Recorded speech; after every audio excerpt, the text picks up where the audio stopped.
কাছে আসো, তোমার শরীরের ঘ্রাণ নেব আমি। তারপরে রুমের ভেতরে ঢুকবে। বউয়ের প্রতিদিন এমন কাহিনী দেখে স্বামী আজ জিজ্ঞেস করেই বসল, কি ব্যাপার শান্তা, রোজ রোজ এমন করো কেন? আমার কিন্তু ভালো লাগে না এমন। আমি রোজ এমনটাই করব। তোমার ভালো লাগলে লাগবে, না লাগলে না লাগবে।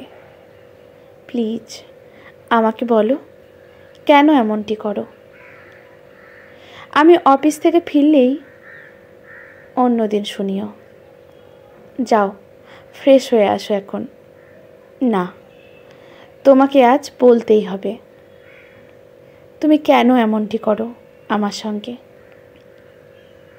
স্বামীর অনুরোধে মেয়েটি বলতে থাকে, তুমি সারাদিন পরিশ্রম করো আমাদের জন্য, নিয়ম মতো খাওয়া দাওয়াও করো না, সব সময় কাজ নিয়েই ব্যস্ত থাকো, শুধুমাত্র আমাদের সুখের জন্যে।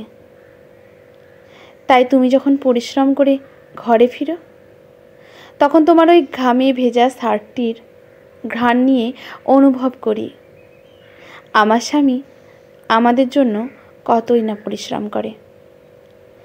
নামাজে বসে আল্লাহকে বলি, আল্লাহ, এই ঘ্রামের প্রতিদান আমার স্বামীকে দিও। এইটা তোমার পাগলামি।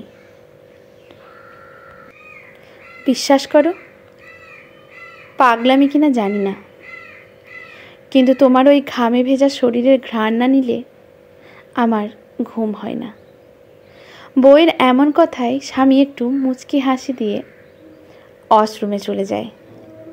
হয়তো এটাও একটি ভালোবাসা। আজকের গল্পটি এখানেই সমাপ্ত। ভালো লাগলে লাইক, শেয়ার, কমেন্ট করে পাশে থাকবেন। ধন্যবাদ।